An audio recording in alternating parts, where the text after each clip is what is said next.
जय। पुष्पात ने आसन ग्रहण कर लिया, आप लोग भी अपना स्नान करते हैं। श्री सद्गुरु महाराज की जय।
परमाराध्य गुरुदेव के पावन श्री चरणों में वंदनीय साधु समाज, आदरणीय धर्मप्रेमी सज्जनों, माताओं और तथा प्यारे बच्चों, हम लोग सत्संग के माध्यम से बराबर सुना करते हैं कि मानव शरीर सर्वश्रेष्ठ शरीर है। परमात्मा ने इस सृष्टि में जितने प्रकार के जीवों की रचना की है उसमें सर्वश्रेष्ठ है मनुष्य। भगवान राम ने यहाँ तक कहा कि सुर दुर्लभ सब ग्रंथ ही गावा। मनुष्य शरीर देव दुर्लभ शरीर है। देवता भी लालायित रहते हैं कि हमको मनुष्य शरीर मिले। और हम लोग कितने सौभाग्यशाली हैं, सर्वश्रेष्ठ उत्तम मनुष्य को प्राप्त कर चुके हैं। तो आखिर कुछ तो उद्देश्य होगा ये शरीर देने का।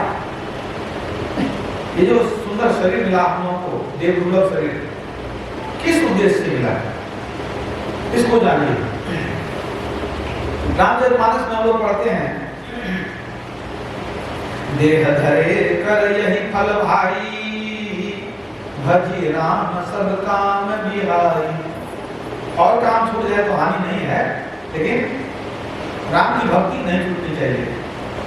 भक्ति करने के लिए मनुष्य मिला है।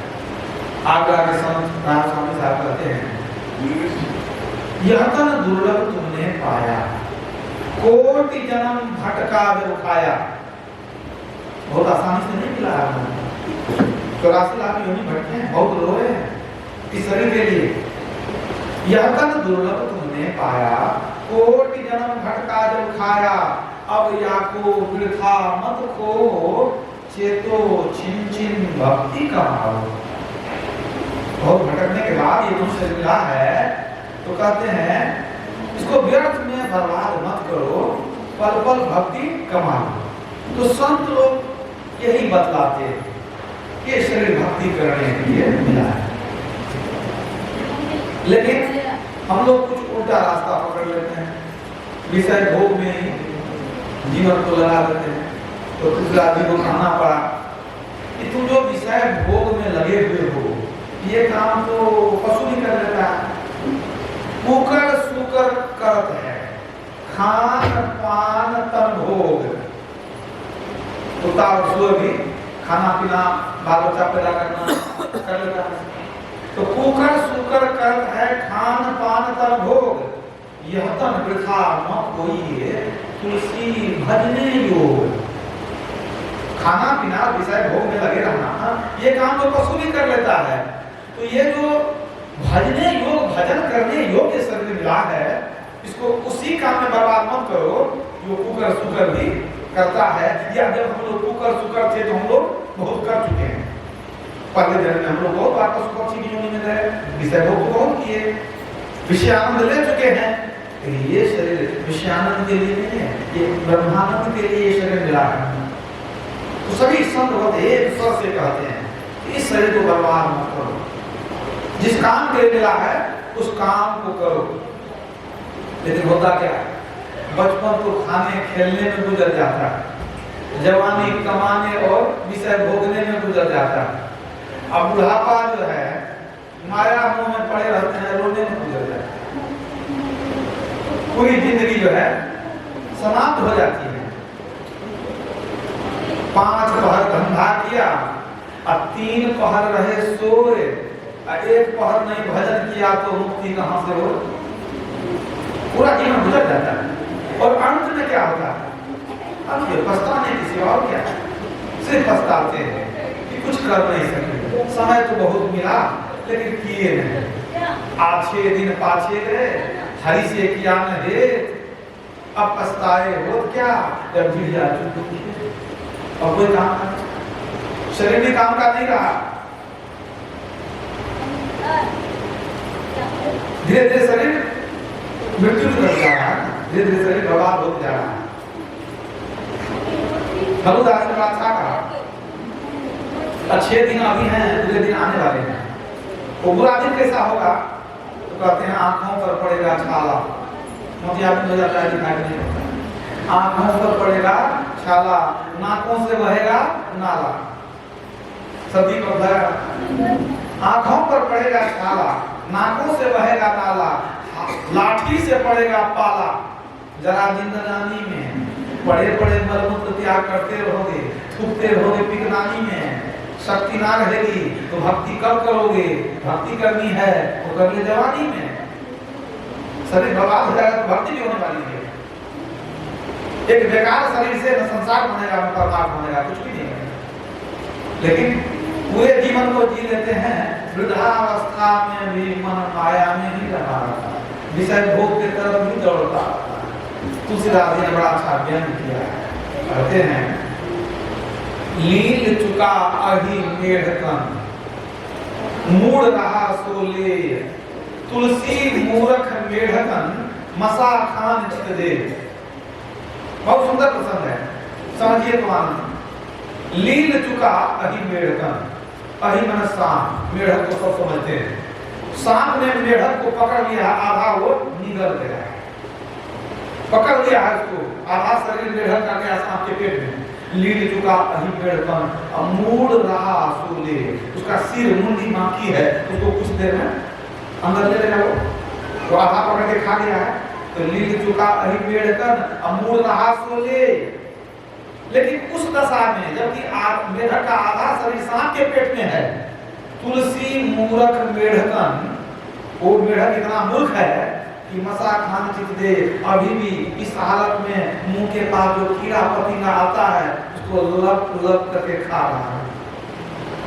उसको होश नहीं है कि अपने तो हम सांप का निवाला बन गए, अभी जो कीड़ा सामने आया उसको खा हम करेंगे क्या, अब तो जाने का समय आ गया है। तो ये जो उन्होंने ये उपमा दिया किसके लिए? हमारे आपके लिए, कि हम लोग की आदि से जाकर उम्र तो चली गई, अभी भी कीड़ा खाने में, विषय रूपी कीड़ा को खाने में लगे हुए,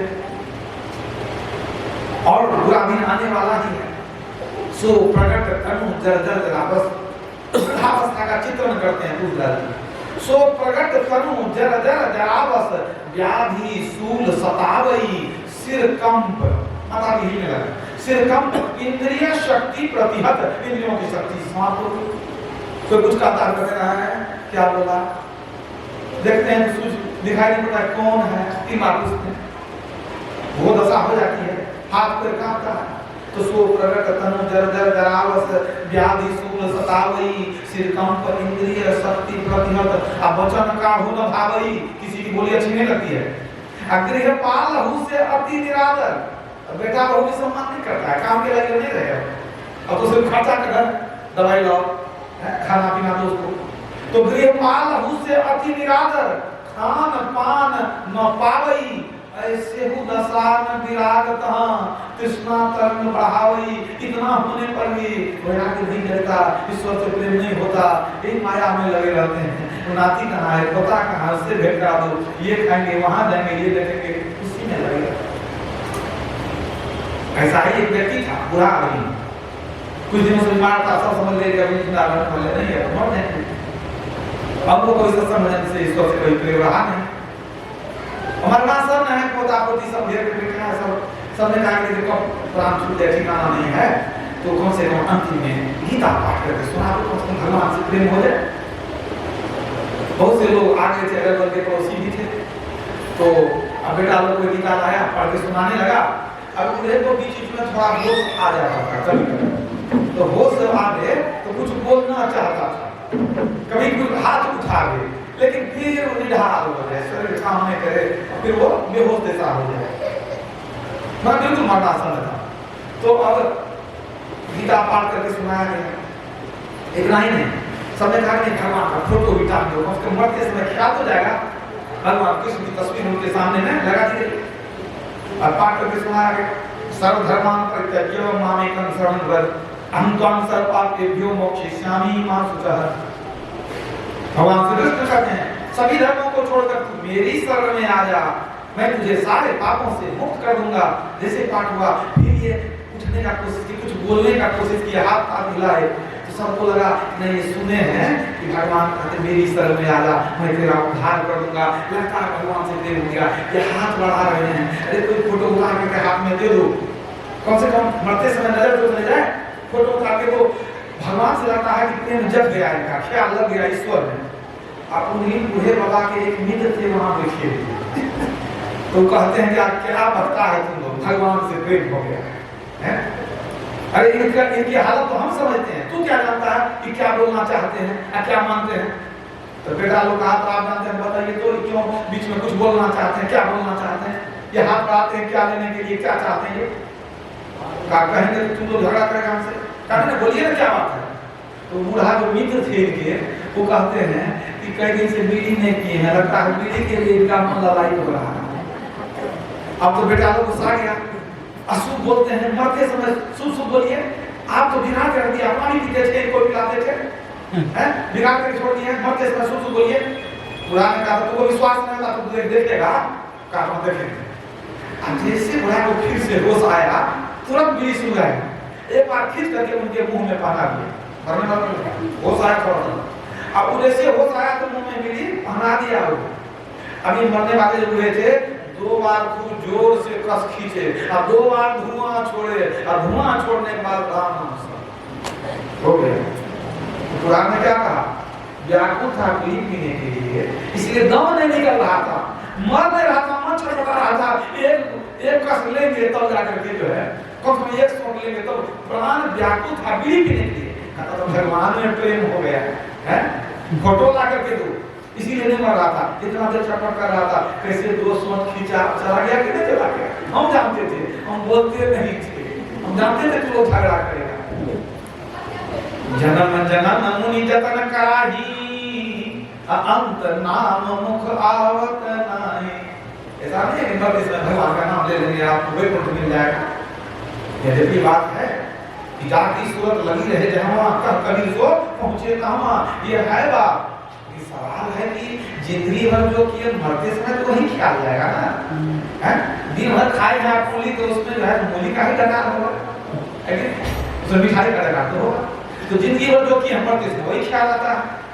देहावसान समय चित्ते द्विभावये तत्तदेव भवे जीवो इत्येव जन्म कारण। योग शिकोपनिषद में आया मरते समय जीव जो भावनाएं करता है वही वह होता है, यही पुनर्जन्म का कारण है। आप बताइए कि मरते समय उसका ख्याल बीड़ी में लगा था, तो कौन सदगति हुई होगी? मुक्ति में गया कि स्वर्ग में गया? सो बताइए, पर एक फोन खींच दिया उसके बाद ना, यही हालत होने वाली है। जिंदगी भर नहीं कीजिएगा, बुढ़ापा का काम, बुढ़ापा में भक्ति कर लेंगे। आप बुढ़ापा का मुंह देखेंगे, कोई गारंटी दिया आपको? कोई गारंटी है? जेब में मोबाइल है, कर दें तो उसमें भी 6 साल का गारंटी है, ठीक है? अब बड़े भाग मानो तो पावा इतना कीमती शरीर मिला, कोई गारंटी कार्ड मिला, कितना दिन का मिला है ये शरीर, बिना गारंटी का बजा लो, कोई गारंटी नहीं है। नहीं बालक नहीं यौवने नहीं वृद्धि कछुबंद, वो अवसर नहीं जानिए जब आए पड़े जन्म फंद। नाना साहब कहते हैं ये नहीं है कि बूढ़ा मरेगा कि जवान मरेगा कि बच्चा मरेगा, कभी कोई मर सकता है। इसलिए कब जम का फंदा गले में पड़ जाए कोई ठिकाना नहीं है।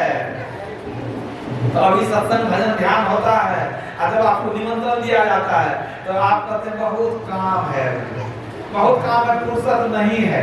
बाबा लोगों को तो कोई काम है नहीं, ऐसे घूमते फिरते रहते हैं, फिर कभी दर्शन हो जाएगा, हमको बहुत काम, हमको अभी छुट्टी नहीं है। ठीक है, अभी तो आपको छुट्टी नहीं है, आप कहीं जमदूत को भेज देंगे जमराज, तो आपको छुट्टी मिलेगी कि नहीं, क्या कीजिए, क्या सब कीजिएगा, उससे चेक को दस्तखत करिएगा कि तिजोरी का चाबी खोल के दीजिएगा पत्नी को। नारायण जब अंत में जब पकड़ेंगे बाण, उनसे भी कहियो जरा कि अभी तो फुर्सत ना, उनको कहिएगा अभी फुर्सत नहीं है, अभी बहुत काम है, करके कब जाएंगे। वो तो नहीं मानने वाला है, मालूम भी नहीं है कब जाएंगे, तो मालूम भी नहीं है कब जाएंगे, तो क्या करना चाहिए, तैयारी पहले से होनी चाहिए ना। जब अचानक जाना पड़ेगा, तैयारी पहले से है, तब उस यात्रा में आनंद है। अब बिना तैयारी का अगर कोई जबरदस्ती राजधानी एक्सप्रेस ठेल के बैठा दे, न रुपया न पैसा न खाना पीना न टिकट, तो क्या होगा, वो कहाँ ले जाके उतारेगा, कहाँ रुकेगा, कोई ठिकाना नहीं है। तो वही एक्सप्रेस ट्रेन में बैठने वाले हैं, तो पहले से भी सामान जिसका तैयार है वो हंसते हुए जाता है।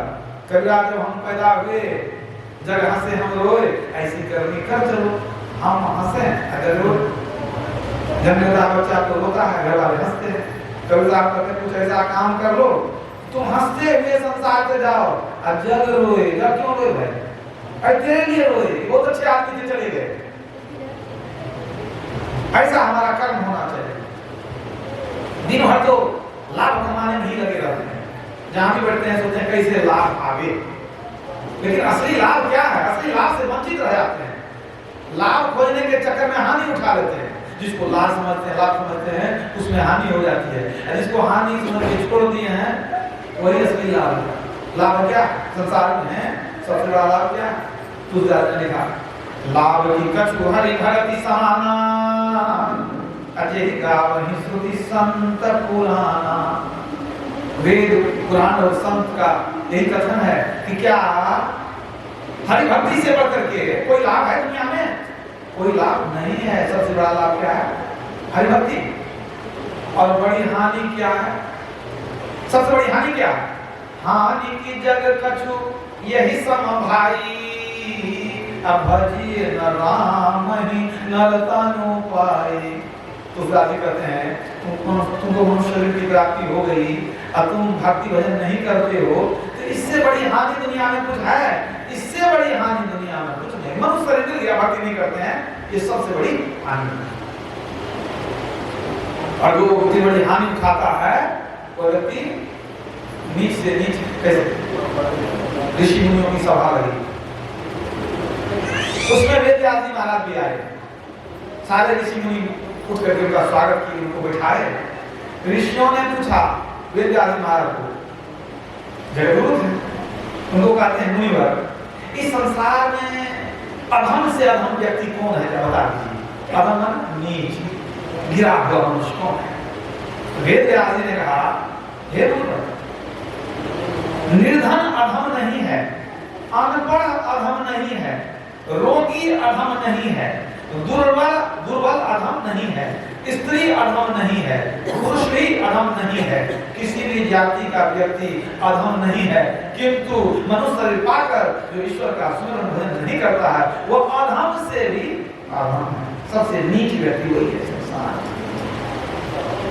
मतलब हम लोगों को भक्ति करनी चाहिए, तभी हमारा मनुष्य शरीर पाना सफल होगा और मरते समय पछताना नहीं पड़ेगा, मुस्कुराते हुए हमने कुछ किया, हमारी अधोगति नहीं होगी, दुर्गति नहीं होगी, सदगति होगी, ये विश्वास होगा आपको। इसलिए भक्ति करनी चाहिए।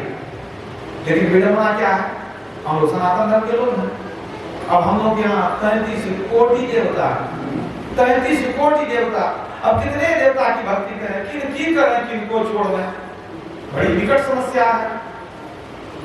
33 कोटि, अभी 33 देवता का नाम आपको पूछे तो वो कहने में आपको मुश्किल हो जाएगा। अब 33 प्रकार के देवता, कोटि का मतलब प्रकार भी होता है, कोटि मतलब करोड़ भी होता है। अगर कितने लोग कहते हैं 33 करोड़ नहीं 33 प्रकार, तो वह प्रकार ही मानते हैं। तो 33 प्रकार का मतलब 33 ही देवता नहीं हुए, 33 ही हो गए तो कहते 33 देवता हैं। 33 प्रकार के देवता, एक प्रकार में कई एक देवता है, भाग किया है। अब इतने देवता हैं तो किनकी भक्ति करें किसी नहीं करें।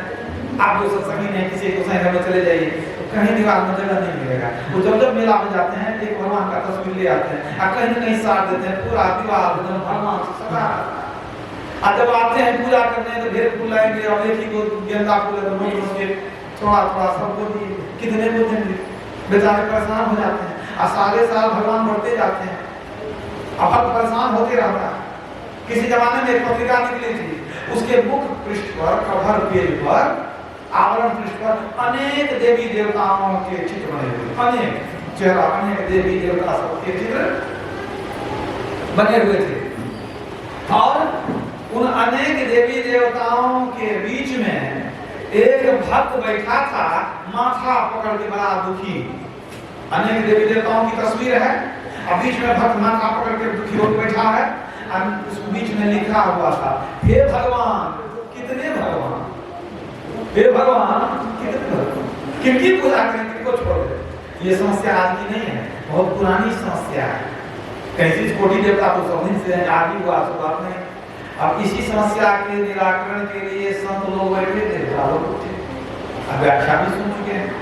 शिव अज सुख सनकादिक नारद अजय मुनि ब्रह्म विचार विसार, सब कर्मत खगनायक देहा, करी राम पद पंकज नेहा।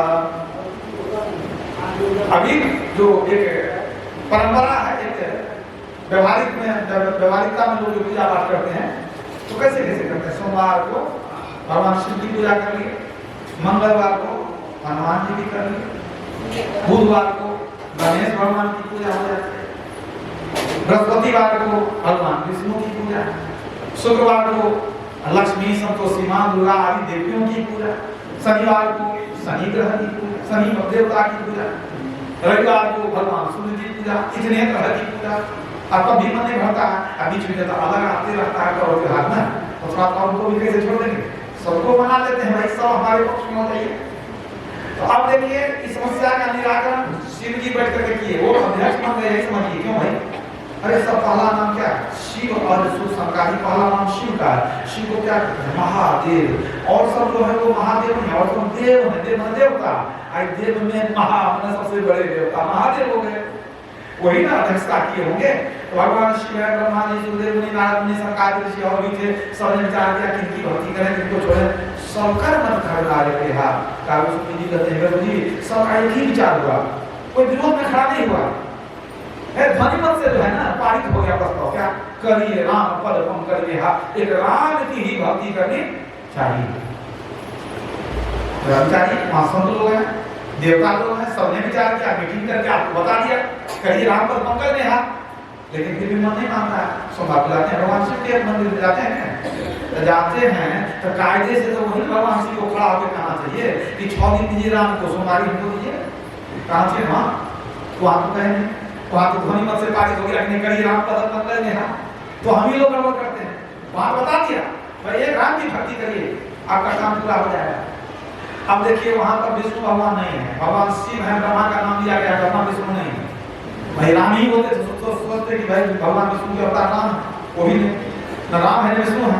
तो सब मिल करके कहिए कि राम की भक्ति कर लीजिए, और राम को मंदिर है कि पूछना पड़ेगा ना, कहीं भक्ति करेंगे तो उनको हमारा उद्धार करना पड़ेगा, भाग लेना पड़ेगा। और सब मिल के कहिए कि नहीं अमुक बाबू को जो है सो आप मुखिया बना दीजिए, और कहेंगे हम भाग लेने वाले नहीं, हमारा स्वास्थ्य नहीं रहता बेकार, हमारा भाग मत दीजिए, हम नहीं लेंगे। तो यहाँ जो बैठक हुई तो सबने कहा करिए राम पद पंकज नेहा, राम है नहीं न भगवान विष्णु है, एक बार पूछना पड़ेगा। कायदे से यही होता है, पूछ ले तो भगवान राम को क्या पूछेगा, वो तो प्रजा को बैठा करके अपने से बता दी, क्या बता दी, किनकी भक्ति किया जाए अपने से बता दी। जो पर लोक यहाँ सुख चाहू, सुनि मम वचन हृदय दृढ़ गहू, सुलभ सुखद मार्ग है भाई, अब भगति मोरी पुराण श्रुति गाई। भगवान क्या कहते हैं, भगवान का भक्ति मोरी पुराण श्रुति गाई। परलोक में सुख चाहते हो, मोक्ष चाहते हो, मेरी भक्ति करो, साफ कर दिए। जबकि काम पड़ा था तो भगवान शिव की भक्ति पूजा किए थे वो, नहीं समुद्र में पुल बनाना था तो पहले भगवान शिव की आराधना पूजा कर दिए। और जब रावण नहीं मर रहा था तो भगवती की उपासना की, आशीर्वाद की, तो रावण मरा है तो उनको अपना काम पड़ा है तो भगवान शिव की पूजा कर ली, भक्ति कर लिए। काम पड़ा तो दुर्गा जी की भक्ति कर लिए। लेकिन प्रजाजनों को कहते हैं करिए राम पर मतलब भक्ति मोरी पुराण से दिखाई, मेरी ही भक्ति करो। इसमें आपको लगेगा भगवान कुछ पक्षपात नहीं करते हैं, कभी लोग कहना चाहिए कि नहीं एक दिन भगवान शिव का कर लो, एक दिन भगवती का करो, लेकिन कम से कम सोमवार आगे शुक्रवार छोड़ देते हैं इन लोगों के लिए। तो उसने ऐसा क्यों किया? इसका कारण है जैसा लोग वैसा ही लाल। भाई समुद्र में पुल बनाना था, आशीर्वाद चाहिए तो भगवान शिव की पूजा कर लिए। रावण को मारना था, नहीं मर रहा था, भगवती की उपासना कर लिए। हम लोग को क्या करना है? हम लोग में सुख चाहिए, कौन सुख? मोक्ष सुख, समझ है ना? हम लोग का लोग कुछ अलग है, तो जैसा लोग वैसा ही लाल होगा। तो यदि मुक्ति चाहिए, परलोक में सुख चाहिए, तो राम की भक्ति करनी पड़ेगी। साफ करिए भाई, तो मेरी भक्ति मोरी मेरी भक्ति करनी पड़ेगी। और इन सब बातों को संकलित करने वाले, लिखने वाले हैं बहुत बड़े साहित्यकार महाकवि तुलसीदास जी हैं। तो उन्होंने अपना विचार भी दे दिया। उन्होंने अगर उन्हीं को पूछा जाए आप क्या करते हैं, वहां तो बैठक भी हो गई, भगवान राम ने भी कहा मेरी भक्ति हो, तो तुलसीदास जी भी इस बात की पुष्टि करते हैं। क्या करते हैं वो? नर विविध कर्म अधर्म बहुमत शोक प्रद सब त्यागहु, विश्वास करि कह दास तुलसी राम पद अनुरागहु। एक राम की भक्ति कर लीजिए। अगर आप संतों की वाणी देखने लगे तो सभी संत किसी न किसी वाणी में राम की भक्ति की चर्चा करते हैं, सभी संत। मेरा राम नाम सुन लीजिए, तजी कुसंग सत्संग बैठ भी हरि चर्चा सुन लीजिए। चंदा जी कहते हैं खसम तुम्हारो राम है, इत उत रुख मत मार, चरणदास में कहत है यही धारणा धार। खसम तुम्हारो राम है, वो जगतपति ही हमारा पति है। देखिए जितने जीव है सबको स्त्री रूप माना गया है और पुरुष कौन है? परमात्मा। इसलिए कभी कभी पुरुष आप देखेंगे संतों की वाणी में तो कहते हैं वो परमात्मा हमारा खसम है, पति है, इस तरह से कहा जाता है। वो पिता भी है, पति भी है, सब कुछ वही है। गुरु महाराज ने कहा जय जय राम जय जय राम जय जय राम जय जय राम। आप पढ़ते हैं कबीर साहब ने क्या कहा? जे नर राम भगति नहीं साधी, जनमत का है न वो अपराधी। जो राम की भक्ति की साधना नहीं करता है वो अपराधी है, वो जन्मते जन्मते मर क्यों नहीं गया, जिंदा क्यों है? कभी नानक साहब कहते हैं राम स्मर यही के वो काज है। सब जगह राम की चर्चा, अनेक संतों की वाणी में आप राम की चर्चा सुनेंगे। तो आप समझिए कि राम की भक्ति करनी चाहिए। देह धरे कर यही फल भाई, अब भजिए राम सब काम विधाय। राम की भक्ति करनी चाहिए। अब जरा देख लीजिए भाई उससे लाभ क्या क्या होगा। तो रामचरितमानस में लिखा गया है राम भगति रत नर और नारी, सकल परम पद के अधिकारी। परम पद के अधिकारी हो जाएंगे जो राम की भक्ति करेंगे। परम पद ना मोक्ष पद, जिसके लिए आप सुन लेते हैं अपवर्ग, निर्वाण, मोक्ष एक ही बात है। तो राम की भक्ति करेंगे मोक्ष पद में जाएंगे, लेकिन पहले राम को जानना पड़ेगा।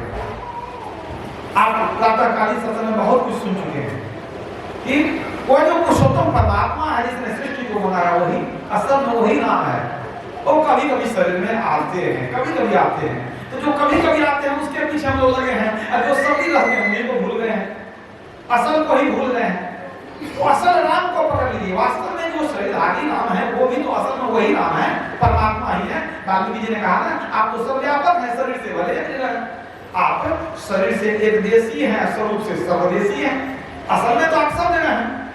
तो हनुमान जी जब भगवान राम के सर में बहुत दिन रहे तो माता पार्वती को सीता को लगा कि पता नहीं राम को अभी तक समझ नहीं पाए, ये सोचते हैं कि दशरथ राम।